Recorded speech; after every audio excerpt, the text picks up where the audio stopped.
Ayan, magandang umaga sa inyo mga katropa. So, meron tayong panibagong video dito sa ating pagluluto ng mga balat kung tawagin ay kiskisan o putian. So, ito nga pala yung dapat na set up ng inyong kalan kapag maulan yung panahon o rainy season. So, sa ilalim ay dyan kami nagsasaing ng aming kanin.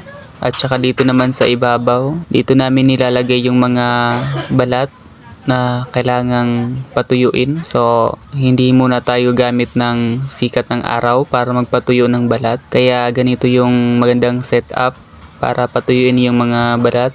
So, habang nagluluto ka ng kanin o kaya ng ulam, mapapanatili yung init para madaling matuyo yung ating mga balat. Tsaka mas madaling matuyo kapag tapay yung ating ginagamit na proseso sa pagpapatuyo ng ating mga balat. At tsaka ito nga pala, after 3 days, ito na yung ating pinatuyo na balat sa pamamagitan ng pagtatapa. Ayan, kung titingnan nyo, para siyang bato. Sobrang tigas ng mga balat.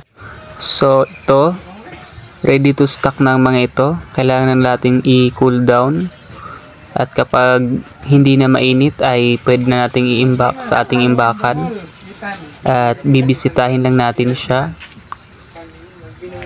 every 1 week or mahigit pa para masigurong hindi siya nagmo-moist.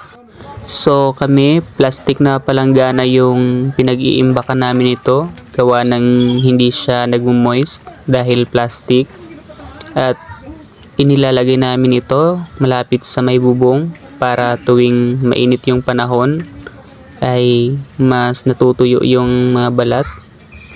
At saka nilalagyan namin ng takip para kapag malamig naman ay hindi siya madaling mapasok ng lamig at hindi siya mag-moist. So hanggang dito na lang muna tayo. Maraming salamat sa panonood.